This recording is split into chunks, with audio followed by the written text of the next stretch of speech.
क्योंकि रिपोर्ट जो है वो ISI के लोग बनवाते थे। फैसल वाडा ने बताया कि वो कुत्ते के खून से बनाई गई रिपोर्ट थी। अब मैं इसके बारे में नहीं जानता, मुझे ये पता था पहले दिन से कि हमें बड़े लंबे अरसे से इंसाफ नहीं मिल रहा। ये इमरान खान साहब का आईनी कानूनी हक है, वो साबिक वज़ीर आज़म है, उन्हें जिंदा रहने का हक है। उनकी हालत अगर ख़राब हो रही है तो उनको बेहतरीन इलाज मिलना चाहिए। और उस तरह का देखिए, ये जो अता तारड़ की प्रेस कॉन्फ्रेंस है ये गायब हो जाएगी। तलाल चौधरी ने जो कुछ कहा इसे कोई याद नहीं रखेगा। लोग याद रखेंगे उन तहरीरी बयानात को जो ख्वाजा आसिफ ने दे दिए, जो एहसन इकबाल ने कह दिया। बिस्मिल्लाहिर्रहमानिर्रहीम। अस्सलाम वालेकुम नाजरीन कराम, आप YouTube चैनल देख रहे हैं। मैं हूं तनवीर अली खान। नाजरीन कराम, अभी तक 36 घंटे होने वाले हैं और इमरान खान को अभी तक हस्पताल मुंतकिल नहीं किया गया। क्या वजह हो सकती है, क्यों अभी तक अस्पताल मुंतकिल नहीं किया गया?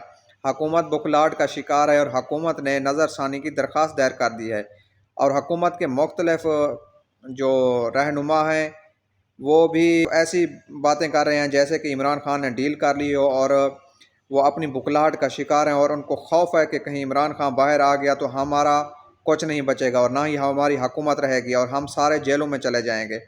उनको ये खौफ है।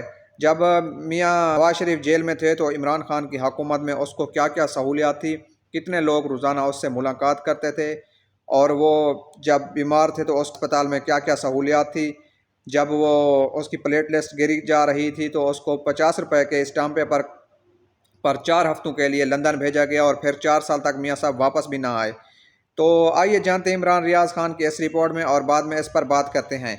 एक तरफ वफाकी वज़रा वो एक प्रेस कॉन्फ्रेंस करते हैं जिसमें तलाल भी हैं, तारड़ भी हैं, वो बैठ के बात करते हैं और वो ये कहते हैं हमारा ज़र्फ़ बहुत बड़ा है और हम इसके ऊपर सियासत नहीं करना चाहते, हमने किसी किस्म की तानाज़नी नहीं की, हमारा किरदार बड़ा शानदार है, और वो ये बातें कर रहे हैं। दूसरी तरफ उन्हीं की हुकूमत जो है वो जाती है सुप्रीम कोर्ट ऑफ पाकिस्तान में और एक नज़रसानी अपील दायर कर देती है।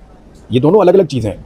एक तरफ किरदार की बात की जा रही है, एक तरफ ज़र्फ़ की बात की जा रही है, एक तरफ कैदी के हकूक़ की बात की जा रही है और दूसरी तरफ सुप्रीम कोर्ट ऑफ पाकिस्तान के फैसले के ऊपर अमल दरामद नहीं किया जा रहा।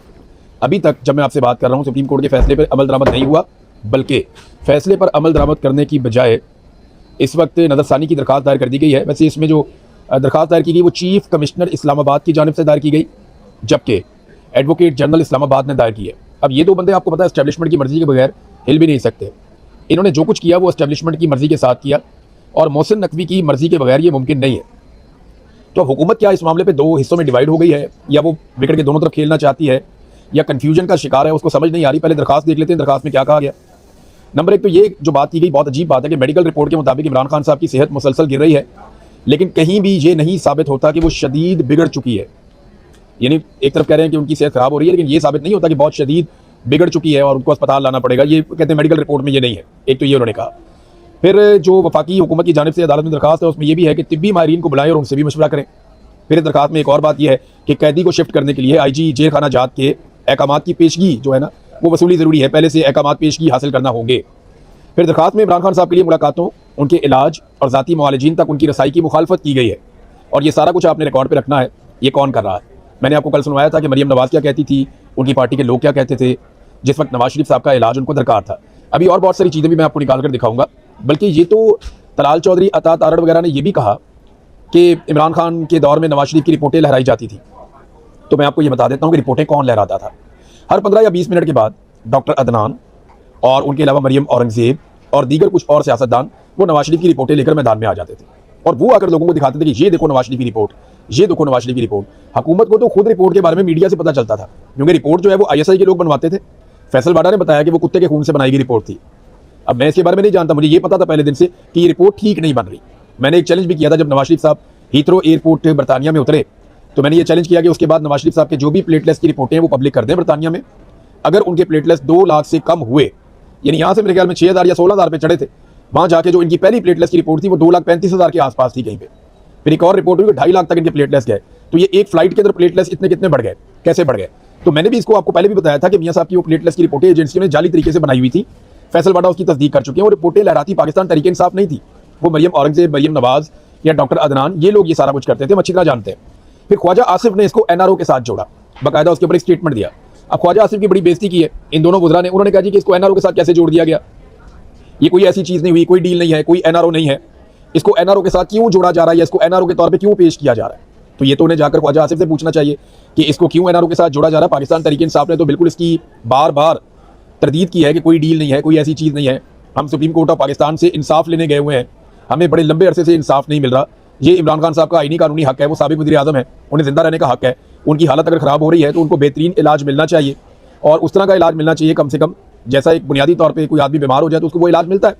अब पाकिस्तान तहरीक इंसाफ का ना ज़ब्त मेरे ख्याल में चेक किया जा रहा है, और तहरीक इंसाफ ने बड़े अच्छे ज़ब्त का मुजाहरा किया, खासतौर पर उनके सोशल मीडिया ने। मुझे ऐसा लगता है कि हुकूमत चाहती है कि तहरीक इंसाफ या उनका सोशल मीडिया गलती करे, और उनसे गलती करवाने के चक्कर में हुकूमत खुद गलती पे गलती करती चली जा रही है। देखिए, ये जो अता तारड़ की प्रेस कॉन्फ्रेंस है ये गायब हो जाएगी। तलाल चौधरी ने जो कुछ कहा इसे कोई याद नहीं रखेगा। लोग याद रखेंगे उन तहरीरी बयानात को जो ख्वाजा आसिफ ने दे दिए, जो एहसन इकबाल ने कह दिया, और जो कुछ अदालत के अंदर पटिशन के अंदर लिख दिया गया। अब ये तो नहीं हो सकता कि वज़ीर आज़म की मर्जी के बगैर एक कमिश्नर उठे और एडवोकेट जनरल जो सरकारी वकील है वो जाके सुप्रीम कोर्ट ऑफ पाकिस्तान में एक नज़रसानी अपील वो दायर कर दे। ऐसा तो नहीं हो सकता, ये तो सवाल ही पैदा नहीं होता, मुमकिन ही नहीं है। दूसरी तरफ पाकिस्तान तहरीक इंसाफ लगातार ये बात कर रही है कि कुछ भी करें इमरान खान साहब का अस्पताल में शिफ्ट करके इलाज करवाया जाए, लेकिन अस्पताल में ना तो शिफ्ट किया जा रहा है ना ही इलाज करवाया जा रहा है। टाउटों ने ये कहना शुरू कर दिया है, मैं कल से सुन रहा हूँ रात से, आउट्स ये कहना शुरू हो गए हैं कि इस फैसले पर भी अमल दरामद नहीं होगा, जैसा कि एक और फैसले पर अमल दरामद नहीं हुआ था जब मखसूस नशस्तों के हवाले से सुप्रीम कोर्ट ऑफ पाकिस्तान ने एक फैसला दिया था कि ये ख़वातीन की मखसूस नशस्तें, अक़लियतों की नशस्तें, ये पाकिस्तान तहरीक इंसाफ की हैं। तो तब टाउटों ने रात को बताया था, फ़ौजियों से पूछ के, और एजेंसियों ने उन्हें कहा था, फ़ौजियों ने कहा था कि जी ये नहीं होगा। तो टाउटों ने रात को अनाउंस कर दिया कि फैसले पे अमल दरामद नहीं होगा, और फिर कई महीने तक उस फैसले पे अमल दरामद नहीं हुआ। बाद में नई अदालतें बनाई गई, उन नई अदालतों के जरिए से नया फैसला लिया गया, और उस फैसले के अंदर मखसूस नशस्तें बांट दी गई माले गनीमत की तरह। और आपको पता है इसमें कादी फ़ायद ईसा का, ये जो अभी मुसर्रत हलाली एक जज रिटायर हुई हैं, उनका ये बहुत घटिया किरदार है इनका। इन्होंने मखसूस नशस्तें भी छीनी, बल्ले का निशान भी छीना, इन्होंने पाकिस्तानियों से उनका हर हक छीना है।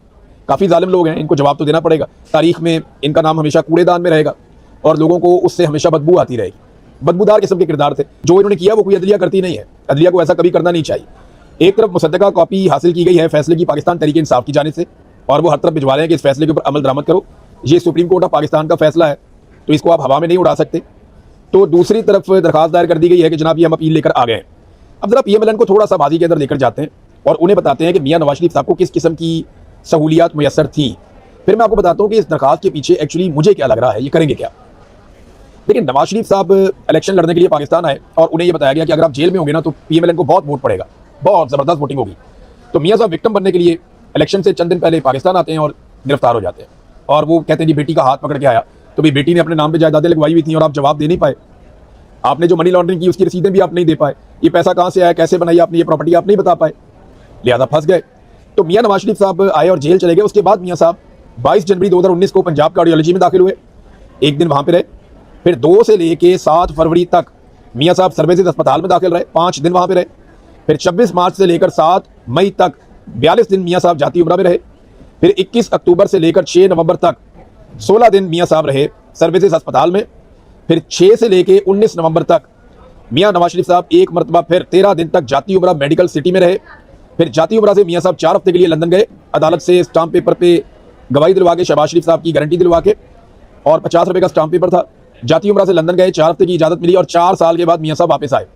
अगर इन 4 सालों को आप निकाल भी दें तो आप देखें मियां साहब को कितना प्रोटोकॉल और कितनी सहूलत दी गई कि 1 दिन, 5 दिन, 6 दिन हो गए, और 10 दिन, 16 दिन हो गए, और 42 दिन, ये हो गए जनाब 58 दिन, और उसके ऊपर 16 दिन आप और लगाएं तो ये 74 दिन हो गए, और इसके ऊपर 13 दिन और लगाएं 77, और उसके बाद ये लगभग 90 दिन मियां साहब जो है वो 3 महीने से ज़्यादा ये टाइम बन जाता है। मियां साहब अस्पतालों के अंदर रहे, अपने घर के अंदर रहे, सहूलत के साथ रहे, और मियां साहब हर एक को दिखाई देते थे, हर एक को मिलते थे, और जितने दिन मुलाकातें जेल में वो रहते थे मुलाकातें ही होती रहती थी लगातार। मियां साहब की जो एवरेज मुलाकातें एक दिन के ऊपर आप डिवाइड करें अगर, क्योंकि जिस दिन मुलाकातों के दिन होते थे उस दिन तो सैकड़ों लोग आ जाते थे ना, मियां साहब सबको भुगताते थे, मेला ही लगा होता था। लेकिन अगर आप दिनों के ऊपर डिवाइड करेंगे कितने दिन वो कैद रहे और कितनी मुलाकातें हुई, तो टोटल 20 से 22 मुलाकातें फी दिन बनती थी। ये मैंने आपको कैलकुलेट करके बताया था। मियां साहब को हमेशा खाना घर से आता था, मियां साहब की अपनी मर्जी के मुलाजिम उनके पास थे, मियां साहब का खाना पकाने वाला उनकी मर्जी का आदमी था, मियां साहब की इंटरटेनमेंट के लिए लोग वहाँ पे मौजूद रहते थे, और मियां साहब का बड़ा अच्छा दिल लगा हुआ था, AC वेसी लगा हुआ था, बहुत सारी फैसिलिटीज थी, उनमें से कुछ भी इमरान खान साहब को नहीं दिया गया।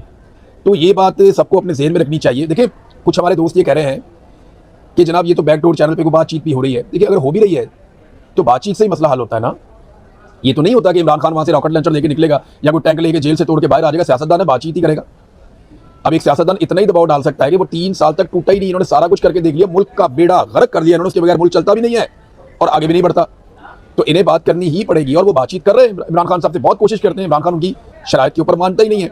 तो अब जो इस वक्त सूरत हाल है ना, वो ये नहीं है कि इमरान खान को डील करने जा रहा है। मुझे ऐसा लगता है कि निज़ाम अब मार मार के थक गया है और निज़ाम को अब रास्ता चाहिए। और मैंने कई मरतबा कहा कि इमरान खान ये रास्ता बनाकर दे सकता है। अभी जो मेरी इस पर एक और एनालिसिस है छोटा सा, मुझे लगता है कि हुकूमत ये प्रेशर इस्तेमाल करके पीपल पार्टी और PMLN से भी काम निकलवाएगी और इसी प्रेशर को इस्तेमाल करते हुए अदालत के जरिए से पाकिस्तान तहरीक इंसाफ को बाउंड करेगी कि वो अपना जो एहतजाज का आईनी हक है वो उसे सरेंडर कर दे। अब पाकिस्तान तहरीक इंसाफ क्या अपना एहतजाज का आईनी हक सिर्फ इसलिए सरेंडर कर देगी कि इमरान खान साहब को जेल की जगह एक अस्पताल में रखा जाए और उसी तरह से उनको कैद रखा जाए? क्या पाकिस्तान तहरीक इंसाफ ये अपना एहतजाज का जो आईनी हक है वो सरेंडर करेगी?